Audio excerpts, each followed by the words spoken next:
आज हम लोग बात करेंगे एक ऐसे स्टोरी के बारे में from world war two which helped US and the UK army to snatch win from almost on the verge of defeat. एक ऐसी स्टोरी जिसमें artist, actors, architect, engineers, truck drivers and sound creators and directors ने मिल के करी है।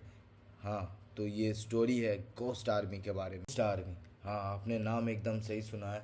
इसमें कोई रियल आर्मी नहीं थे, बट इसमें थे directors, artists, but not the real soldiers who are meant to fight in there. And Ghost Army के पास instead of big machine guns, big tanks, a huge number of army, उनके पास थे inflated tanks, cloth tanks, उनके पास थे rubber guns, उनके पास थे high decibel speakers, ताकि वो लोग एक ऑरा क्रिएट कर सके of A 20,000 strong battalion army. But in actually उनके पास थे सिर्फ 1100 लोग, जो कि यूएस से हायर किया गया था from different spheres of life from the US citizens only. This story was written by the rick by of US army. उन्होंने अपने क्रू को 3 हफ्ते का टाइम दिया, जो ताकि वो लोग केंटकी में इसको शूट कर सके।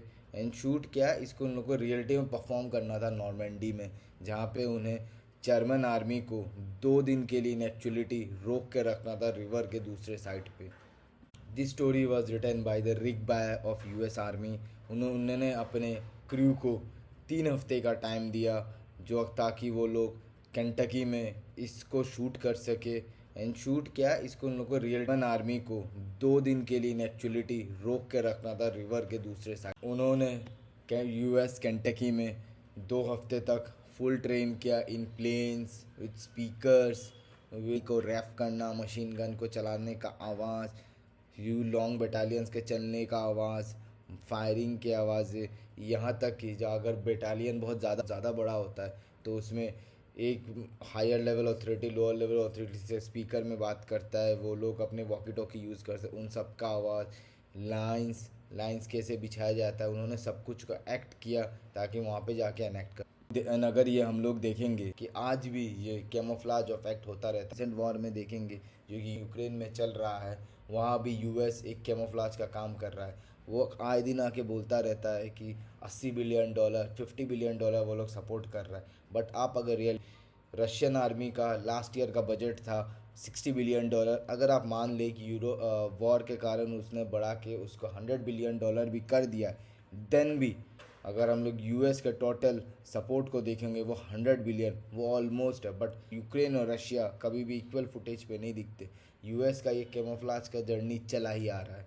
इस स्टोरी में अराउंड 1100 लोग हायर हुए थे, जिन्हें जर्मन आर्मी को 2 दिनों तक रिवर के दूसरे साइड पे रोक के रखना था, ताकि एक्चुअली जो US and UK and France की कंबाइन आर्मी है वो लोग रीइंफोर्समेंट लेके आ सके एंड अपना जो उन्होंने अब तक वॉर में कवर अप किया है उसको वो लोग सिक्योर कर सके। तो ये आप सोच ही सकते होंगे कि कितने बड़े लेवल पे कैमोफ्लाज चल रहा था from the US. But by 1944 21 सितंबर, जो कि 5वां दिन हो चुका था इस आर्मी का, उनका काम था सिर्फ 2 दिन का, बट अभी जाते जाते 5 दिन बीत चुका था। टेंशन्स बढ़ रहे थे।